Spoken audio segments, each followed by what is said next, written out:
Hello दोस्तों, स्वागत है आपका अपने यूट्यूब चैनल डिफेंस स्टडी भी। दोस्तों आज मैं आपको एयरफोर्स वाई ग्रुप से रिलेटेड आपके मैथ के क्वेश्चन कराऊँ। ठीक है, मैंने यहाँ पे 7 क्वेश्चन लिए हैं और सारे क्वेश्चन अलग अलग टॉपिक के लिए हैं। ठीक है, तो यहाँ पे मैंने आपका ये भी लिया है, शांत जल वाला भी एक सवाल ले लिया है और त्रिभुज से रिलेटेड भी एक क्वेश्चन है और लंबाई दूरी से भी एक रेलगाड़ी वाला है। सब क्वेश्चन अलग अलग टॉपिक से लिए। ठीक है, पहला क्वेश्चन ये दिया गया है, इसकी केवल एक चीज़ आप याद कर लीजिएगा। चलिए पहले सवाल पूरा पढ़ लीजिए। ठीक है, यदि किसी समबाहु त्रिभुज के परिमाप का संख्यात्मक मान उसके क्षेत्रफल का √3 गुना है तो त्रिभुज की हर भुजा की लंबाई क्या होगी। ठीक है, मान लीजिए समबाहु त्रिभुज का परिमाप का जो संख्यात्मक मान है तो मतलब समबाहु त्रिभुज का परिमाप क्या होता है, वो आपका क्या होता है बताइए ज़रा। थ्री भुजा कह सकते हो या 3a कह सकते हो। ठीक है, ठीक है, ए को यहाँ भुजा मान लीजिए। ठीक है, और उसका संख्यात्मक मान किसके बराबर है, वो उसके मतलब कि समबाहु त्रिभुज के क्षेत्रफल का √3 गुना है। तो मतलब समबाहु त्रिभुज क्षेत्र का क्षेत्रफल कितना होता है, √3/4a² होता है। अगर ये नहीं आता हो तो दिक्कत होगी। ठीक है, समबाहु त्रिभुज का क्षेत्रफल क्या होता है, √3/4a² और उसका कितना √3 गुना। ठीक है, अब इसको काटिए ज़रा। अब भुजा की लंबाई, अब पूछा भुजा की लंबाई ये ए थी, तो अब ये निकालेंगे इसको काट पीट के। ठीक है, √3 3 होता है, ये 3 से 3 कट गया और ए से ए कट गया, तो यहाँ क्या बचा, यहाँ 1 बराबर a/4, 4 इधर गया तो a बराबर 4 यूनिट। और ये है कि इसका समबाहु त्रिभुज का वो परिमाप क्या होता है, 3a कह सकते हो या 3 भुजा कह सकते हो, और इसका क्षेत्रफल क्या होता है समबाहु त्रिभुज का √3/4a² होता है। बस इतना आना चाहिए। दूसरा नंबर क्वेश्चन दिया गया, एक दुकानदार एक घड़ी बेचते समय 5% छूट देता है, फिर उसके बाद में 6% की छूट देता है और तो उसे पहले से 15% का मिलता है। तो यहाँ पे कितने की कमी है, 1% का, मतलब ये यहाँ से छूट ज़्यादा बढ़ा देता तब उसकी 15% की कमी है, कम का लाभ होगा, क्योंकि 5 से 6% की छूट उसने दे दी। ठीक है, तब उसको इतने 15% का, मतलब एक की वैल्यू आपकी 15 निकल गई यहाँ से 6 में 5 घटा के।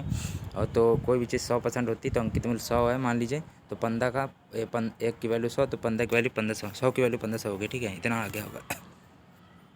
रंजन ने एक वस्तु 25% की हानि पर 6000 पर में बेची, लागत कीमत ज्ञात कीजिए। ठीक है, तो एक 25% की हानि पर, मतलब 25% जब हानि हो गई मतलब 75% पर 6000, मतलब कि 6000 हो गया। ठीक है, 15 25 75, 15 चौको 60, 400, 5 40, 80, एक की वैल्यू 80 है। कोई भी मतलब अब कोई भी चीज़ निकालते हैं, सामने निकालते हैं अब लागत कीमत, तो उसका क्या 8000 सी पार्ट। यदि x + 1/x की वैल्यू 3 दी गई है और x³ + 1/x³ का मूल्य ज्ञात कीजिए। ठीक है, अब ऐसा करना पड़ेगा। अब ये क्यों किया गया मैं आपको बताऊं। ठीक है, a + b का होल क्यूब क्या होता है, a³ + b³ + 3ab और ब्रैकेट में a + b, ये सूत्र होता है। ये सूत्र आपको आना चाहिए। ठीक है, मैं सूत्र अब ये मिटा दे रहा हूँ। ठीक है, चलिए x + 1/x कि ये बराबर में 3 है, तो इसकी बराबर में दोनों पक्षों में 3 का गुणा करने पर। ठीक है, घन करने पर, तो x³ + 1/x³, इसलिए हमने x³ का किया गया कि इसका मूल्य पता चल जाए, ये जो लिखा था। ठीक है, और a³ + b³ + 3ab, a x दिया है तो, और b आपका 1/x, ये कट गया, और आपका ब्रैकेट में a + b था, a + b आपका x + 1/x है। बराबर में 3 था ना, 9 के 27, बराबर में 3 का कोई 27 चल रहा है। ठीक है, अब आपको क्या करना होगा, अब ये x + 1/x की वैल्यू कितनी दी गई है, 3 दी गई है। ठीक है, 3 गुणे 3 कितना हो गया, 9 हो गया। ठीक है, अब ये आपका बचा है कि अब रुकिएगा। ठीक है, x³ 1/x³ + 9 बराबर 27 था, 27 का इधर 9 गया। ठीक है, 18। ठीक है, 18 आपका आएगा x³ 1 का मतलब x³। ठीक है, x³ + 1/x³ की वैल्यू आपकी 18 आ गई। ठीक है, क्यूब का गुणा इसलिए तीनों पक्ष में किया गया क्योंकि ये आपका क्यूब बन जाए, सूत्र से निकाल के आप आराम से कर लेंगे। 137 मीटर तथा 163 मीटर लंबाई वाले 2 रेलगाड़ियां समांतर रेल पटरी पर एक दूसरे की ओर क्रमशः 42 किलोमीटर प्रति घंटा, 48 किलोमीटर प्रति घंटा की चाल से चल रही हैं, तो एक दूसरे को पार करने में उन्हें कितने सेकंड का समय लगेगा, मतलब कि सेकंड में आपको निकालना है। ठीक है, सूत्र मतलब वो आंसर देखिए, ऐसे जा रहा है एक दूसरे की ओर, मतलब कि एक इधर से जा रहा है, एक इधर से आ रहा है। मतलब जब भी दूरी जब ऐसे दी जाती है विपरीत में, तो उसमें दूरियां सब जुड़ जाती हैं, सब कुछ जुड़ जाता है। और जब एक ही दिशा में जाते हैं तो उसमें घट जाता है। लेकिन यहाँ पे एक दूसरे की ओर आ रहे हैं, जा रहे हैं, तो ये आपका ये हो जाएगा विपरीत की ओर, मतलब आते जाते हैं तो प्लस होता है। चाल से जा रहे हैं, पूछा गया किस चाल से जा रहे हैं। चाल बराबर दूरी बटे समय होता है। दूरी आपकी दो जोड़ देंगे और समय आपको कितना दिया गया है, समय आपको दिया गया है 42 और 48।